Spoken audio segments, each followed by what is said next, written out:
Reputation Management and the Art of War.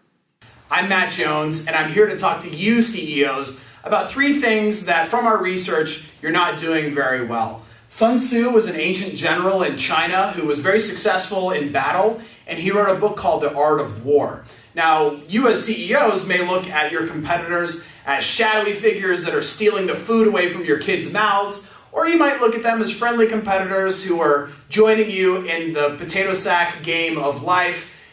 Either way, it's important to look at lessons that you can learn from people who've been successful, like Sun Tzu, and see how you can apply them in your business. One thing that he said is that, so it is said, if you know your enemies and know yourself, you will not be put at risk even in 100 battles. If you only know yourself but not your opponent, you may win or may lose. And if you know neither yourself nor your enemy, you will always endanger yourself. Now, that might have been a little more eloquent in ancient Chinese, but the idea is you need to know your own strengths and weaknesses and your competitors' strengths and weaknesses in order to have the most successful outcome in business or in battle, as is the case. So, to know that, it's important to look at user-generated content, whether that's customer reviews, social media, customer feedback.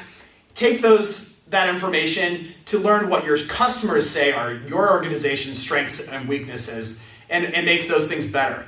How many of you are monitoring your competitors' reviews online, for example?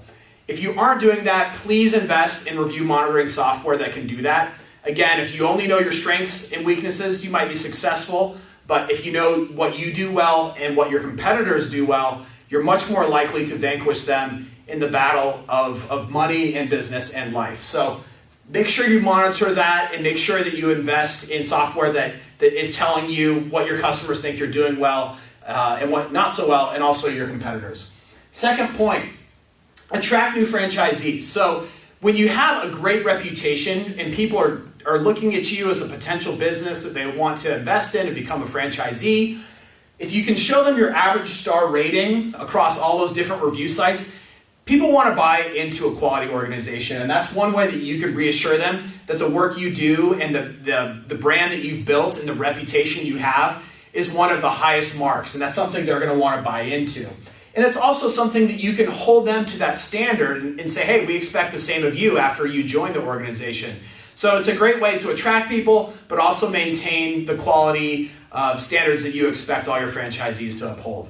And then the last is get the best team. The best organizations are composed of the best teams. And to get that, we feel like having a reputation on Indeed and Glassdoor, if you have great reputations on those sites, that can help attract people who are looking at your organization as a potential place they would like to work for, but also when people are looking at you online and they're doing searches and they can see that you have a great reputation on Facebook and Yelp and Google, but also Indeed and Glassdoor, it shows them that you treat people well who are your customers, but also people who are inside your organization also have great things to say about you. So that attracts people both from a customer point of view, but also from a potential employment point of view as well. So that can really help you get a better reputation and improve your organization.